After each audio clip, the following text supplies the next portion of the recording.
Today on the Daily Review, it's new Australian sketch comedy show Aunty Donna's Big Old House of Fun with me, your host, Joe LaRocca.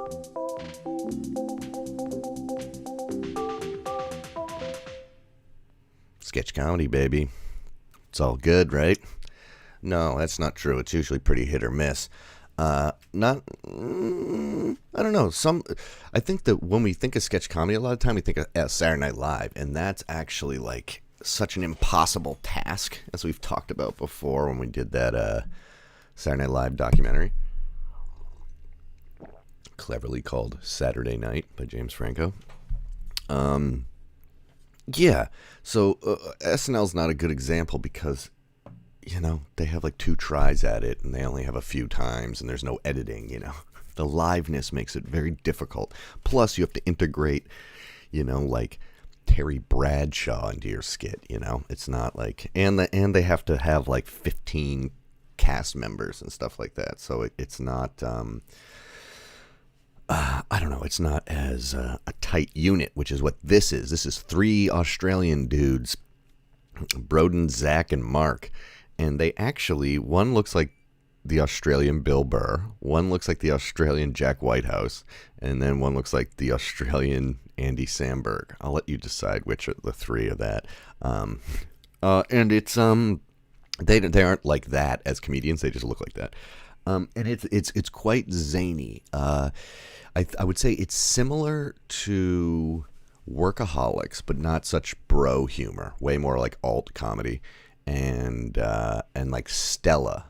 Remember Stella? Stella is Michael Ian Black, Michael Showalter, and David Wayne, kind of the creative force behind Wet Hot American Summer. They had a comedy group called Stella, and at one point they had a 1-season Comedy Central show just called Stella, which was like amazing.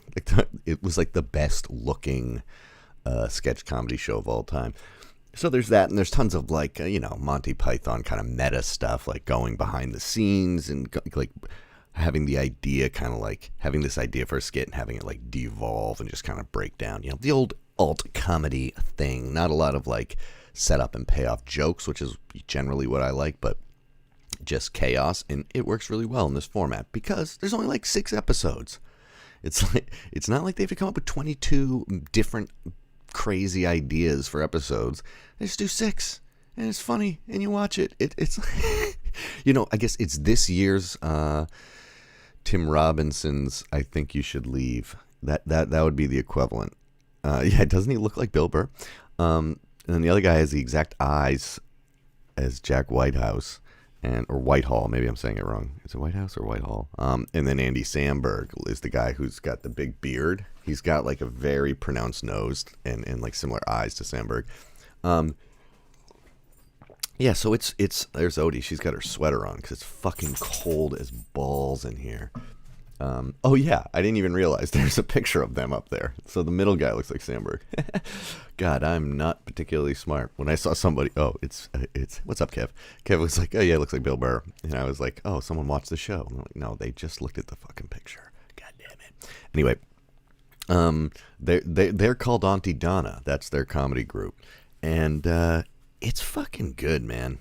There's some really, really funny stuff in there. There's amazing cameos from Jerry Seinfeld and Ellen DeGeneres and the guy who plays Homelander from The Boys, who I guess he's Australian.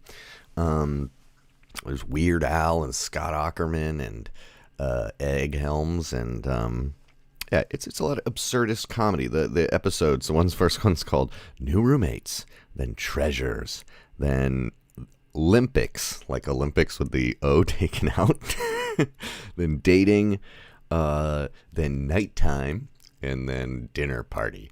And so yeah, it's like the episode has a goal to get, like, that's what it reminds me of Stella, like, oh, this episode is about one thing, and then instead of, you know, taking the route to get there, they do all these like crazy skits that kind of flow together a little bit like Mr. Show, where they kind of like, you know, they don't like stop, here's a new skit, you know, unless they're making a joke about the fact that they're doing sketch comedy and stuff. So there's a lot of that. It's good, man.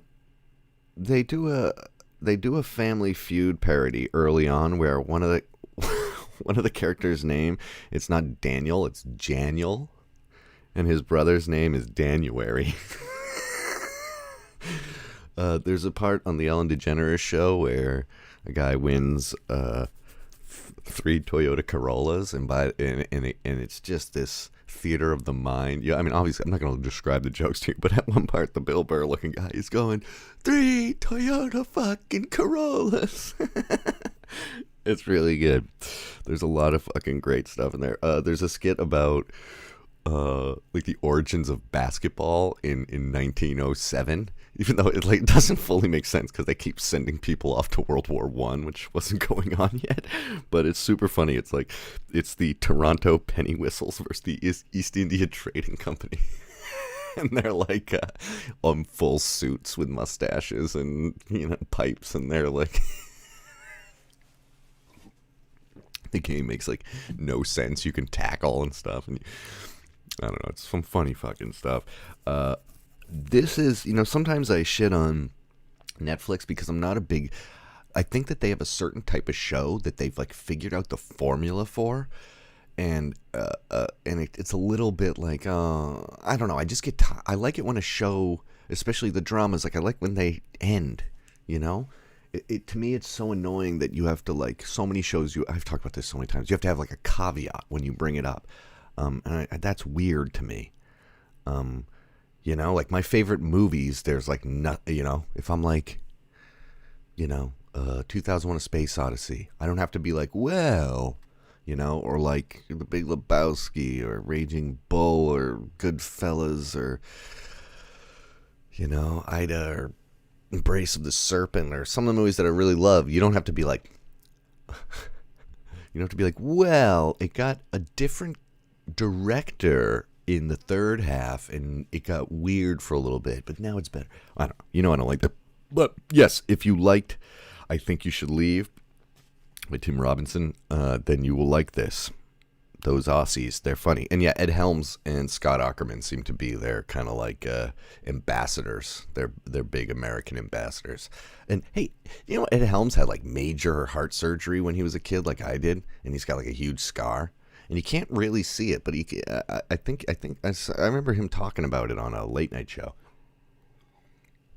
And I was like, wow, I think that might be the only person in Hollywood that had like, I don't know if he has a pacemaker like I do, but I had an idea for the pin. Let me see if I can bring it up without it taking too much time. Oh, I might have to like make a whole screen, but we'll deal with it. Anyway, what are some of your favorite sketch comedy groups, guys? Sometimes I like to do a game where you try and put together the ultimate sketch comedy team, and you go like, okay, it's 6 cast members. Go. You have anybody from all time. Go. And what you realize when you start doing it is that to make it interesting, you got to think about, would those people play well together? Because like, okay, Chappelle, he's one of the funniest people ever. He's like he's just got like such a keen eye for satire. He brings a whole black viewpoint to the show. There'd be so many things, but would he play well with 6 other, or 5 other superstars? He kind of is he's kind of like his own solo thing. I'm not shitting on him, but so like, you'd want like Martin Short because he can play with everybody, and like Tim Meadows, somebody who is just like a veteran and he can be serious and like, or maybe Keenan. When Keenan has been on SNL for fucking ever. It is kind of ridiculous. There is like never a time when he wasn't on when I think back. It's like, okay, oh, here we go. I think I might have, so I found the sticker tests here. If I open them in preview, which is what I'm going to do. This is so fascinating to you guys. Oh yeah. Yeah, obviously. The probably the biggest impact on my comedy appreciation next to The Simpsons is Kids in the Hall. That's right, Edward. Edward and I have like same taste in so many different things. Yeah, Kids in the Hall is amazing because they have like 5 seasons and it doesn't ever get bad. It's consistently strange all the way through, and I love that each cast member has like a fully, if not several, fully developed and believable female counterparts, like in makeup form, which always like blew my fucking mind. There's a skit that I always think about, and I can't find it, even though I have the DVDs, and I've watched them several times. I don't know if it was like it's these 2 guys who win a lifetime supply. They're eating mac and cheese and squirting ketchup into it, and they win a lifetime supply of mac and cheese because they have the world's biggest tapeworm. And then at the end of the skit, they win a lifetime supply of tapeworm food. And they're singing a song when they're eating, going, "Odely doten doten day, odely doten day, oh, odely doten doten day, fattening up my tapeworm." Does anybody know that skit? It's a good one. I think about that one weekly. There's also one where it's called Routines, I think. And it's like going through everybody's morning routine, and it starts out, it's like, the first thing I do is I get up and I get myself a nice hot cup of coffee, and then it goes to like a completely different type of person. You're like, oh, it's going to be about how like our morning routines are similar. And then one guy's like, and then I pour gasoline on myself and I light my shirt on fire and I go down to the emergency room. And Janine comes out and they give me a nice cup of coffee, and I sit here and I let my wounds seep. And one guy goes, I write a song, I rewrite that song every day until I get it right. And it goes, Rabunda. Rabunda. It's funny. Like, that's how fucking funny they are. I'll remember a word of their skit and it makes me laugh. Rabunda. Yeah, it's also one of those ones where if you grew up watching those and you try and reference it and somebody hasn't seen it, they're like, are you a crazy person? Like, if anybody offers me sausages, I'll go, they'll go, what? I'll go, oh yeah, that's right. Okay, hey, that worked. Whoa, it's because it's the high res version. So this is what I'm thinking. On a 2-inch circle pin, it would look like this. You see how like that bottom part's a circle? What do you guys think? Oh yeah, Tammy the pop star. How over the top was that? I was watching that when I was like 9 and 10. And it's basically like, what do we call it? Yeah, Head Crusher's a classic. That's their like whatever. That's like one of their reoccurring characters. But yeah, Tammy, like some of that stuff, or what's the gay guy? The guy Scott Thompson plays, who's like really like effeminate, and he like runs a nightclub. He's obviously a gay guy, and those were like the first fucking like gay people I ever encountered. I grew up in like a suburban town that had like 25,000 people, so I'm sure I knew some gay people, but I didn't. And this was the first thing, for the first media, where I was like, not only are that's what a gay person is, sort of, or like that exists, and this is what it means. I'm not saying the Kids in the Hall represent all gay people. Only one of them is truly gay. But like that they're awesome. You know what I mean? Because there's something about there's a gay humor. You know what I mean? There's like an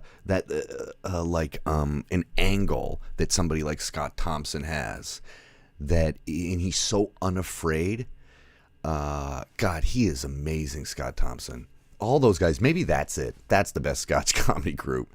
There's your 5 done, Buddy. That's it. That's the Buddy. Buddy's amazing, and like any character that Bruce McCulloch plays is so funny because he's just like he's so small and shit. Anyway, we're just gonna talk about Kids in the Hall. That makes me. I'll do Brain Candy sometime soon. That's their movie, which is actually really good. It's good. It's as good as you're gonna get from it's it's better than Run Roddy Run, the Mr. Show movie. Buddy Cole. I loved all the monologues. What am I talking about? All right, back to this show. Back to the show we're talking about. Big Old House of Fun. Yeah, it's awesome. It's funny. It's got some great stuff. I don't think it's groundbreaking. Like, I think you can. It's kind of a Frankenstein of a bunch of different stuff. But these guys are super funny, and there's also like a bunch of female characters throughout that get like to have jokes. So it's not as bro-y as like it seems. It's more open-minded, and yeah, it's like a less narrative version of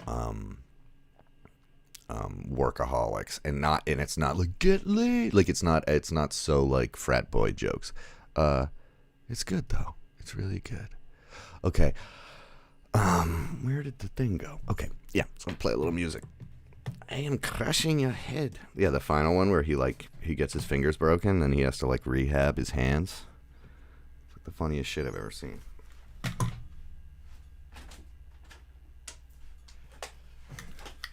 The movie's about a pill that it's called Focusin. No, wait, that's the Simpsons one. It's called I forget what it's called, and you take it and you get stuck in your happiest moment. It like cures depression, but it makes everybody like insane. It's called Brain Candy. Oh, so yeah, that's the sticker. So we might do that. I think it makes some sense. It doesn't lead you to me, which is the one issue I have with it. Like you can't just because you can't just type in daily review and find me. So I feel like it should say Joe LaRocca's daily review, or maybe down underneath review it says with Joe LaRocca. Maybe that's the thing. Anyway, okay, let me get rid of that. Let's bring back up this. Let's play a little music. I've been working. There's been new stuff pretty much all the time these past few weeks since I cleared it out. But that's why summer, good old hit and miss. Tomorrow I have the review. I have for this other small college I'm teaching at. They have to observe me. I'm so incredibly nervous about it, which I don't understand why. If it were at my other school, I think I would if it were at BC, I'd have no problem. I've been observed before. I actually enjoy it because it's like the administration gets to be like, dang, he is getting engagement. It's not just kids sitting there like this. Oh, half of them are doing that. But at Fisher, I've been having so much trouble getting engagement. It's my own fault, And it's just not the same thing in so many different ways. We just don't meet as much, and it's just been weird with COVID, and kids miss, and I've missed a few classes because of all sorts. And once I got restricted from the building because I wasn't tested in time. So tomorrow's a critique, both of me, but also of their work. So they, that's what we'd be doing in class, that and lighting. So I need to, if they don't haven't done their work, I'm gonna look like such an a-hole, and I'll just have nothing to talk about, and it's 3 hours of some dude being just watching me. The good news is I've already quit. I mean, I've already they offered me courses for next semester, and I was like, nope, no thanks, because I actually believe that you shouldn't just take a job just because you're given it. A lot of the times I do, but if you genuinely don't think that you're the right person for the job, I know that's so America's just fuck you, pay me, and you just take it. So I guess actually usually just take it. But for me, I know that somebody else could do this job better. And also I don't fucking pay. I get paid more for one course of PC than two at the other school. But that's how it goes, guys. I'm not complaining about either school. They each have their place. But for me, I'll just keep doing freelance stuff. And what am I fucking gabbing about? Okay. It's I have a stupid show where I could talk about anything I want, and I just complain. I guess that's what most people do with their shows. Anyway, I wish we could have all watched this show together. It would have been much funnier than me watching it alone in my bedroom, drinking V8. A little quiet.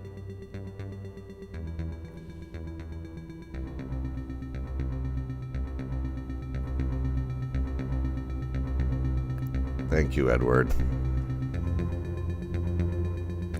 Might be awesome like out this way, but in this way, it's not so cool.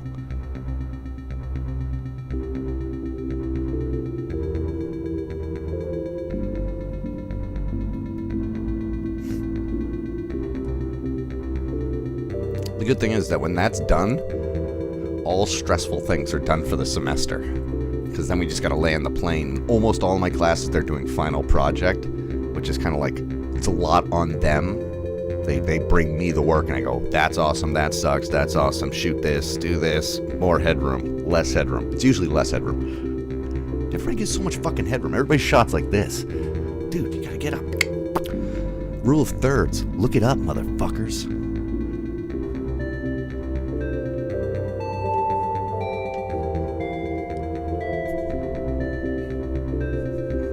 Watch out, Mike. Oh, I watched the rest of some more of the Liberator. It's not that good. That was that show from yesterday. It's an interesting idea, but it ultimately is, we've just seen it before, you know? It's a weird length. I'm upset with the length. It should either have just been a movie or like 10 episodes. I know that's... Joe, you contradict yourself, but... it's not all one way.